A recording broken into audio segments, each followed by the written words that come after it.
तो कैसे हैं आप सब। तो बताइए पिछले क्लासेज में कहाँ तक देख लिए थे अपने सब।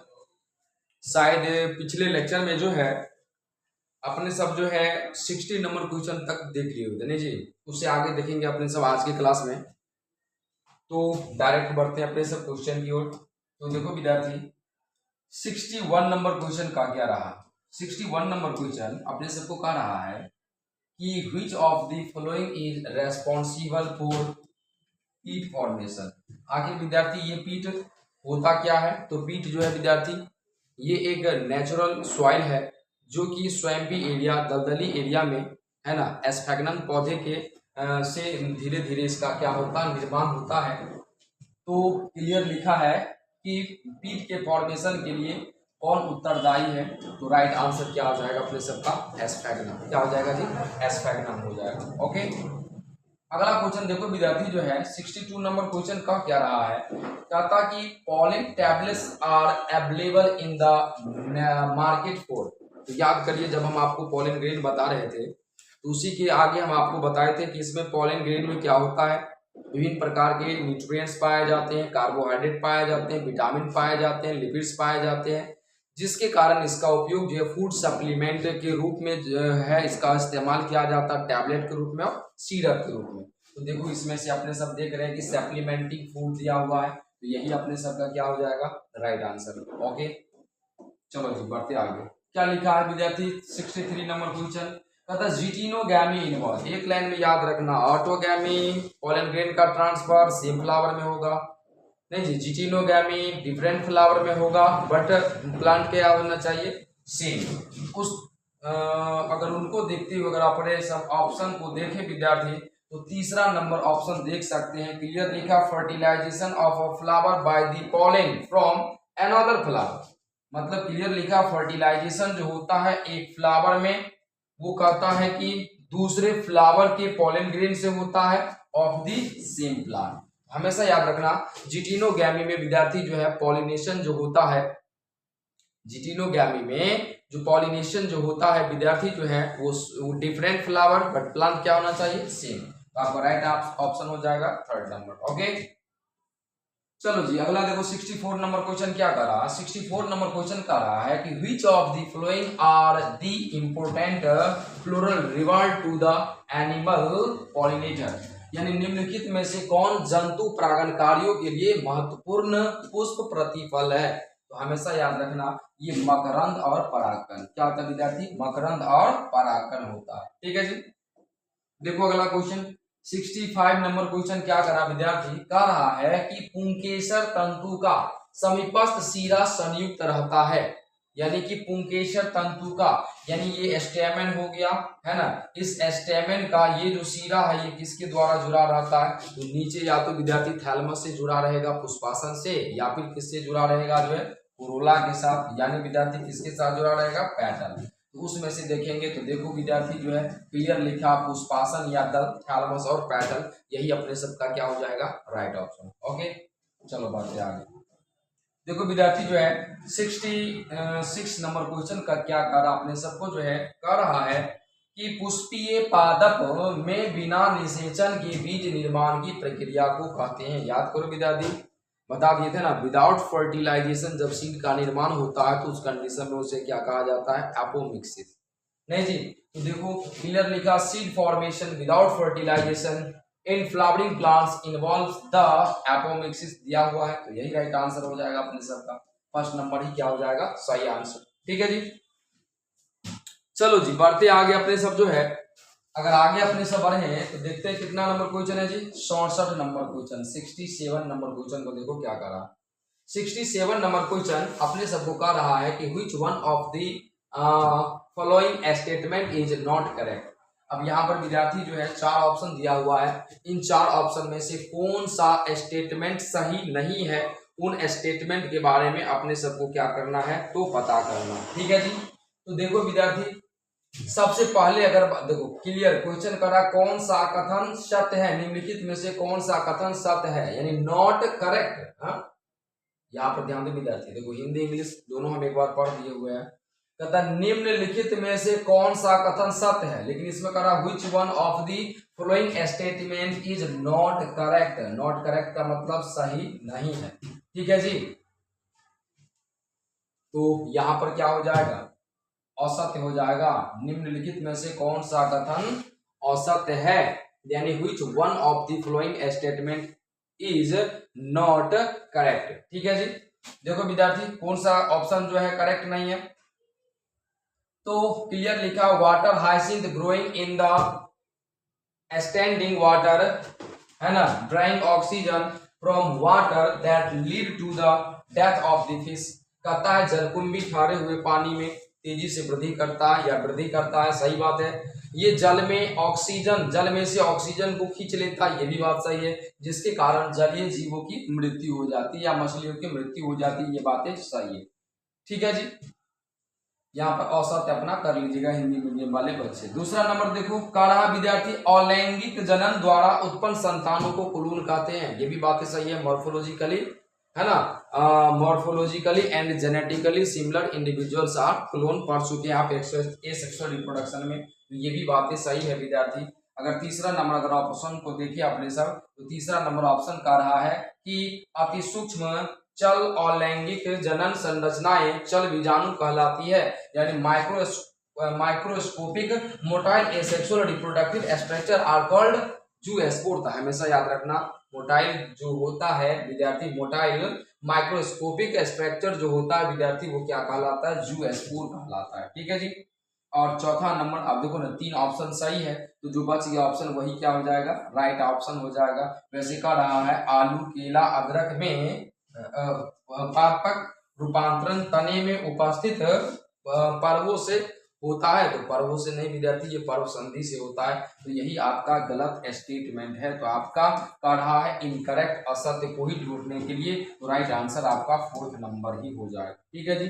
देखो 68 नंबर क्वेश्चन क्या करा आपने सब, 68 नंबर क्वेश्चन कर रहा है कि निम्न में से कौन प्रभावशाली परिवर्तनों से नए अनुवांशिक संयोग को निर्मित करता, तो वो तो किसके द्वारा होता है, सेक्सुअल रिप्रोडक्शन के द्वारा, क्योंकि सेक्सुअल रिप्रोडक्शन ही विद्यार्थी क्या लाता है, वेरिएशन लाता है। तो अपने सबका राइट आंसर डायरेक्ट हो जाएगा लैंगिक जनन, ठीक है, सेक्सुअल रिप्रोडक्शन। ओके, चलो विद्यार्थी, ठीक है, चलना नहीं है जी, है ना, अगला क्वेश्चन देखना आपने सबको। अब देखो विद्यार्थी, यहाँ पर क्या कर रहा है, कह रहा है कॉलम 1 से कॉलम 2 का मिलान कीजिए तथा नीचे दिए गए कूटों की सहायता से सही विकल्प का चयन कीजिए। कॉलम 1 को कॉलम 2 से मिलान कीजिए। देखो ना, कहता पिस्टिल, है ना, फ्यूज्ड टुगेदर, यानी कि आपस में जुड़े स्त्री केसर को क्या कहा जाता है, सिनकार्पस कहा जाता है। तो देखो ए का क्या हो गया, तीसरा, अगर साइड में हम लिखते चले विद्यार्थी, ए का क्या हो गया, तीसरा नंबर। हाँ, चलो बी का देखो विद्यार्थी, बी का कहता है फॉर्मेशन ऑफ गैमेट्स, तो गैमेट्स का फॉर्मेशन क्या कहलाता है, गैमेटोजेनेसिस। तो बी का क्या हो गया विद्यार्थी, दूसरा नंबर, ठीक है जी। चलो तीसरा नंबर देखते हैं क्या लिखा है, लिखा है हाइफी ऑफ हायर एस्कोमाइसिटीज, तो हमेशा याद रखना ये डाइकैरियोटिक होता है, यानी सी का क्या हो गया, चौथा हो गया विद्यार्थी, सी का क्या हो गया, चौथा। चलो जी, डी नंबर में लिखा है एक लिंगी मादा पुष्प यूनिसेक्सुअल फीमेल फ्लावर को क्या कहा जाता है, पिस्टिलेट फ्लावर कहा जाता है, यानी विद्यार्थी डी का क्या हो गया, तो डी का हो गया विद्यार्थी जो है दूसरा नंबर। अब इन्हीं को देखते हुए अब चार ऑप्शन अपने सबको नीचे में दिया हुआ है, उन चारों ऑप्शन को क्या करना है, तो सही सही जो है टिक लगाना है। तो इस भाई साहब को हम बीच से गायब कर देते क्योंकि उस साइड हम यहाँ पर लिख चुके हैं, ठीक है जी। तो यहाँ पर देखो विद्यार्थी, नीचे जो भी ऑप्शन दिया होगा तो उस ऑप्शन को देखते हुए अगर अपने सब मिलान करें तो ए का क्या है, तीसरा, तो ए का देखो विद्यार्थी तीसरा यहाँ पर दिया हुआ है, इसमें नहीं है, ये भी ऑप्शन छटा गया, इसमें ए का तीसरा नहीं है, ये भी छटा गया, इसमें ए का तीसरा नहीं, ये भी छटा गया, मतलब पहला नंबर ही ऑप्शन आपका क्या सही है, बट दूसरा भी मिला लो। बी का पहला है, तो देखो विद्यार्थी बी का इधर पहला है कि नहीं, अच्छा दूसरा इधर दे दिया, नहीं जी, यहाँ पर पहला ही होगा, बी का क्या होगा विद्यार्थी, पहला ही, क्योंकि फर्स्ट नंबर पर ही क्या था, गैमेटोजेनेसिस था, ठीक है जी। सी का चौथा है, तो देखो सी का चौथा, डी का दूसरा, तो डी का क्या है, दूसरा, यही आपका क्या हो जाएगा, राइट ऑप्शन, ठीक है जी। चलो अगले क्वेश्चन की ओर बढ़ते हैं। अगला क्वेश्चन क्या करा विद्यार्थी, विद्यार्थी क्या करा अगला क्वेश्चन, अगला क्वेश्चन करा आपने सबको कि इन मेजोरिटी ऑफ एंजियोस्पर्म अधिकांश आवृत बीजी पादपों में कहता है भ्रूण कोश में एक लघु केंद्रक कोशिका होता है, यानी a small central cell is present in the embryo sac. तो बिल्कुल नहीं विद्यार्थी, एक एम्ब्रियो सेक में आप पढ़ चुके हैं लार्जेस्ट सेल होता है सेंट्रल सेल, तो ये ऑप्शन आपका वैसे ही गलत हो गया। दूसरा कहता है एग हैज फिलीफॉर्म अपरटस, बिल्कुल भी नहीं, फिलीफॉर्म अपरटस सिनर्जिड्स के पास होता है, तो ये भी ऑप्शन आपका गलत है। तीसरा नंबर कहता है there are numerous antipodal cell, तो ये भी बात गलत है विद्यार्थी, जो है ये फिक्स होता है एंटीपोडल सेल, जो कि देखे थे इसकी संख्या कितनी होती है 3। कुछ खास प्रकार के ही पौधे हैं जिसमें एंटीपोडल की संख्या सैकड़ों में होती है। आगे है reduction division occur in the megaspore mother cell, तो सही बात है विद्यार्थी, मेगास्पोर मदर सेल में रिडक्शन डिवीजन होता है जिसे मियोसिस कहते हैं, जिसे 4 मेगास्पोर टेट्राड का निर्माण होता है, जिसमें से आप देखे थे जो है ऊपर से माइक्रोपाइलर डिवीजन से जो है 3 मेगास्पोर डिजेनरेट हो जाता है और एक ही मेगास्पोर बचता है जिसे हम लोग हैप्लॉइड मेगास्पोर या हैप्लॉइड फंक्शनल मेगास्पोर कहते हैं। तो राइट ऑप्शन आपका हो जाएगा 4th नंबर। ठीक है जी, चलो देखो अगला क्वेश्चन। अगला क्वेश्चन कह रहा है जल हाइसिंथ, जिसे जलकुंभी भी कहा जाता है, जल कुमुदिनी में परागण किसके द्वारा होता है, यानी pollination in water hyacinth and water lily is brought about by the agency of, वो हमेशा याद रखना विद्यार्थी, ये इंसेक्ट और हवा के द्वारा होता है, यानी इंसेक्ट्स और विंड के द्वारा होता है इसमें। ठीक है जी, चलो अगला देखेंगे विद्यार्थी 72 नंबर क्वेश्चन। ये नीचे से क्यों बार बार ऊपर आ जा रहे हैं? चलो जी देखो 72 नंबर क्वेश्चन क्या कर रहा विद्यार्थी, 72 नंबर क्वेश्चन कहता है the ovule of an angiosperm is technically equivalent to, अब ये 4 ऑप्शन दिया हुआ है, इन 4 ऑप्शन में कहता विद्यार्थी जो है कि एंजियोस्पर्म में जो ओव्यूल जो है वो किसके समरूप है या किसके मतलब जो है कतावृत बीजी पादपों का बीजांड तकनीकी रूप में किसके समकक्ष है, यानी किससे मिलता जुलता है। याद रखना ये गुरु बीजाणुधानी से यानी मेगा स्पोरेंजियम से, ये इसका क्या हो जाएगा राइट ऑप्शन। ठीक है जी, चलो आगे देखो। अब ये क्वेश्चन तो मेरे हिसाब से आप ही बनाइएगा, क्वेश्चन देख लो विद्यार्थी का क्या रहा है। कह रहा है कि identify the parts labelled A B C and D in the given figure and select the correct option, यानी दिए गए चित्र में नामांकित ए बी सी और डी है, इस ए बी सी और डी को देखते हुए आपको सही आंसर को क्या करना है, क्लिक करना है। तो देखो विद्यार्थी यहाँ पर अगर हम बात करें तो ए नंबर में क्या दिया हुआ है, ए नंबर जो है जो डायग्राम में कह रहा है, तो ये ए नंबर जो है विद्यार्थी इसे हम लोग कहते हैं एस्कुटेलम। बी नंबर में जो दिया हुआ विद्यार्थी इसे कॉलियोप्टाइल कहते हैं। सी नंबर में जो दिया हुआ है विद्यार्थी उसे क्या कहा जाता है, सी नंबर में जो है उसे हम लोग एपीब्लास्ट कहते हैं और डी नंबर में जो इसे कॉलियोरीजा कहते हैं। ठीक है, इस क्वेश्चन को हम देखे थे, इसे अगर डायरेक्ट ऑप्शन के थ्रू मिलाइएगा तो ये आपको सही आंसर आपको नहीं मिलेगा, थोड़ा सा चेंजिंग करना पड़ेगा। ऑप्शन में तो ए दिया हुआ है लेकिन ठीक से देखिएगा तो गड़बड़ आ जाएगा। देखो ए नंबर में एस्कुटेलम है तो सही बात है, बी नंबर में देखो विद्यार्थी हम बताएं क्या है कॉलियोप्टाइल, लेकिन यहाँ पर सी नंबर में है तो कुछ नहीं करना है, इस सी भाई साहब को बी कर देना है और इस बी भाई साहब को सी कर देना है, बाकी सारा का सारा ऑप्शन आपको जो है मिल जाएगा। इसको छोड़ करके बाकी कोई भी ऑप्शन आपका सही नहीं होगा। ठीक है जी, बस थोड़ा सा इसमें क्या करना पड़ेगा चेंजिंग, तो आप अपने नोटबुक में भी इसे आप सुधार लीजिएगा जो आप बुक ले रखे हैं इस प्रकार का। ठीक है जी, तो इस तरीके से देखा जाए तो आपका जो है 73 नंबर क्वेश्चन हो गया बाय बाय। चलो जी 74 नंबर क्वेश्चन जो है देखते हैं। देखो 74 नंबर क्वेश्चन भी थोड़ा सा झंझट है। कह रहा विद्यार्थी कि match column first with column second and select the correct option from the given codes. अब यहाँ पर विद्यार्थी ये कॉलम फर्स्ट है, ये कॉलम सेकंड है, फर्स्ट को सेकंड से आप मैच करिए और मैच करने के बाद जो नीचे में ये 4 ऑप्शन जो आपको दिया हुआ है, इन 4 ऑप्शन में से क्या सही ऑप्शन होगा उसको अपने सबको क्या करना है विद्यार्थी जो है तो टिक करना है।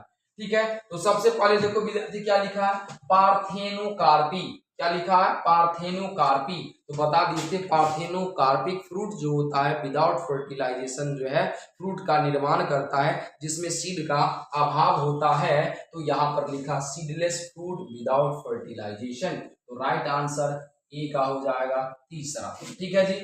चलो जी, अगर आप आगे बढ़ें तो लिखा है पॉली इम्ब्रियोनी। पॉली इम्ब्रियोनी में क्या बताए थे, एक सीड में एक से अधिक इम्ब्रियो होता है विद्यार्थी। तो देखो ना, लिखा seed formation without fertilisation no. Apomixis जो है विद्यार्थी, इसका हो जाएगा सीड फॉर्मेशन विदाउट फर्टिलाइजेशन। और इधर जो है पॉली इम्ब्रियोनी हो जाएगा embryo develops from a somatic cell. इसमें सोमैटिक सेल से इम्ब्रियो का निर्माण होता है। और सोमैटिक इम्ब्रियोजेनेसिस जो है विद्यार्थी more than one embryo in same seed. अब थोड़ा सा शायद गड़बड़ा दिए नहीं जी, थोड़ा सा यहाँ पर गड़बड़ा किया दिए। पॉली इम्ब्रियोनी जो है एक ही बीज में एक से अधिक भ्रूण हो जाएगा। और सोमैटिक इम्ब्रियो जो है वो क्या हो जाएगा, embryo develop from somatic cell. एक बार फिर से देखो विद्यार्थी, ए का हो जाएगा तीसरा, पॉली इम्ब्रियोनी बी का दूसरा, एपोमिक्सिस सी का पहला, है ना, सोमैटिक इम्ब्रियोजेनेसिस डी का चौथा। यानी इस ऑप्शन को देखिए तो ए का तीसरा है विद्यार्थी, ए का चौथा पहले छठा गया, ए का पहला पहले छठा गया, ए का दूसरा पहले छठा गया, हमने ए का तीसरा नंबर लगाया तो यही आपका हो जाएगा राइट आंसर। अब देख लो विद्यार्थी, हमने ए का तीसरा लगाया तो ए का तीसरा है, बी का दूसरा लगाया है तो बी का दूसरा है, सी का पहला लगाया तो सी का पहला है, डी का हमने चौथा लगाया तो डी का चौथा नंबर है। यही आपका दूसरा नंबर क्या हो जाएगा, राइट ऑप्शन। ओके, अब हो सकता है विद्यार्थी कि यहाँ पर जो है ऑप्शन में 74 75 का थोड़ा जो है, जो आपको जो है नोटबुक जो दिए हैं, इसका जो कहने का मतलब विद्यार्थी जो है आंसर जो दिया होगा, हो सकता है 74 75 का थोड़ा मिसिंग होगा, तो उसको अपना देख करके सुधार लीजिएगा। ओके, अब यहाँ पर भी जो है फिर डायग्राम से संबंधित ही क्वेश्चन है। यानी कि यहाँ पर विद्यार्थी डायग्राम दिया हुआ है और इन डायग्राम को देखते हुए अपने सबको सही आंसर क्लिक करना। अब जैसे कि ये डायग्राम जब देखे होइएगा स्ट्रक्चर ऑफ मेगा स्पोरेंजियम का विद्यार्थी जो है, तो उस कंडीशन में आपको पता है ये बीच में जो होता है ये ए नंबर दिया हुआ नहीं जी, ये ए नंबर जो है ये क्या है, कनेक्टिव टिश्यू है। अब देखो बी नंबर जो है विद्यार्थी ये क्या है, माइक्रोस्पोर या फिर इसी को क्या कहेंगे, पॉलन ग्रेन कहेंगे। और सी नंबर में क्या है विद्यार्थी, ये सेकेंड लेयर है जिसे हम लोग एंडोथेसियम कहते हैं। यानी कि इन चीजों को देखते हुए देखा जाए तो ए नंबर पर है कनेक्टिव टिश्यू, अब बी नंबर पर है विद्यार्थी क्या, पॉलन ग्रेन, और सी नंबर पर है एंडोथेसियम। तो इन सभी चीजों को देखते हुए देखो, ए नंबर पर कनेक्टिव टिश्यू, बी नंबर पर है पॉलन ग्रेन और सी नंबर पर है एंडोथेसियम। ठीक है जी, तो आपका राइट आंसर यही फर्स्ट नंबर हो जाएगा। ओके, तो दिक्कत नहीं ना। चलो जी, अब देखो विद्यार्थी अगला क्वेश्चन देखिए 76 नंबर, क्या कहता है, गेहूं की ट्राइटिकम एस्टिवम किस्म की कोशिकाओं में उपस्थित गुणसूत्रों की संख्या है कि नहीं, कोशिका के बारे में पूछ रहा है विद्यार्थी, तो इसमें डायरेक्ट डिप्लॉयड लगाओ, द्विगुणित लगाओ। ठीक है जी, चलो जी अगला देखो। अब यहाँ पर विद्यार्थी इस प्रकार का जो क्वेश्चन होगा तो डायरेक्ट विद्यार्थी हम ऑप्शन के थ्रू ही चलेंगे जो इसका आंसर होगा, है कि नहीं। असर्शन और रीजन दिया हुआ है तो नोटबुक लिए होइएगा तो देखे ही होइएगा। ठीक है जी, वैसे देखो, वैसे थोड़ा हम एक बार असर्शन और रीजन पढ़ करके बता देते हैं।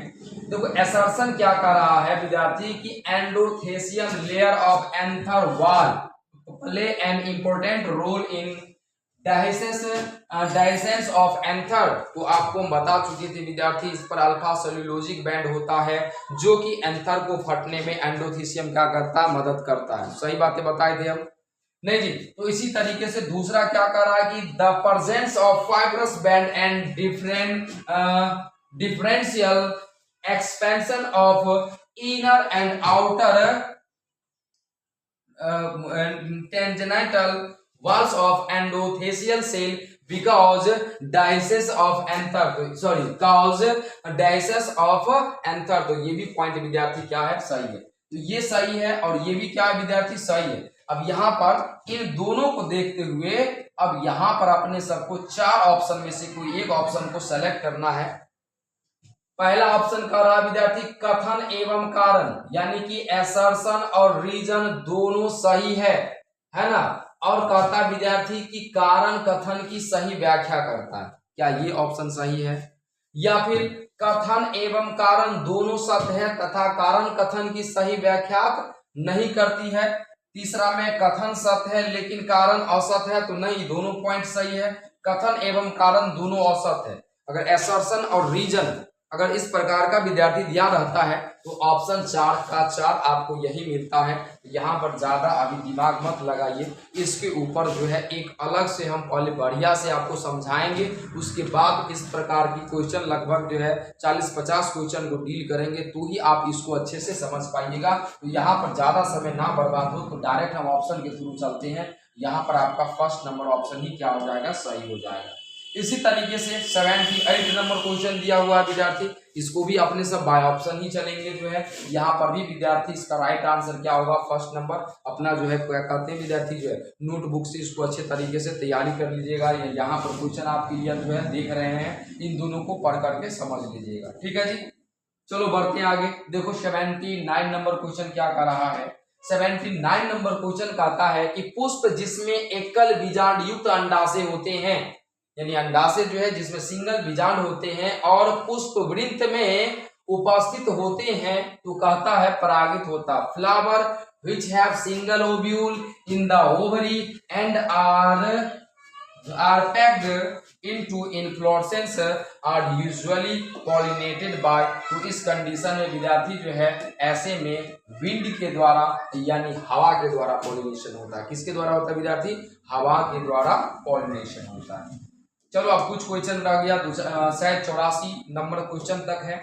लिखा functional megaspore in an angiosperm develop into, तो बता चुके फंक्शनल मेगास्पोर जो है ये किसका निर्माण करता है विद्यार्थी? ये निर्माण करता है एम्ब्रियो सैक का, 8 nucleated and 7 celled embryo sac, जिसे फीमेल गैमेटोफाइट कहते हैं। तो देखो विद्यार्थी आपका तीसरा नंबर ऑप्शन दिया हुआ है, तो यही क्या हो जाएगा? Right option. ठीक है जी, देखो 81 नंबर क्वेश्चन क्या कर रहा है? 81 नंबर क्वेश्चन कर रहा है double fertilisation is executed by, यानी दोहरा निषेचन किसमें प्रदर्शित या दोहरा निषेचन प्रदर्शित किया जाता है? तो डबल फर्टिलाइजेशन तो आप पढ़ रहे हैं कौन से चैप्टर? फ्लावरिंग प्लांट में ना। और फ्लावरिंग प्लांट को क्या कहा जाता है? एंजियोस्पर्म। फ्लावरिंग प्लांट को क्या कहा जाता है? एंजियोस्पर्म। तो यही आपका हो जाएगा राइट ऑप्शन। ओके, चलो जी 82 नंबर क्वेश्चन देखो विद्यार्थी, 82 नंबर क्वेश्चन कर रहा है और dioecious flowering plant prevented both, यानी कि एक लिंगी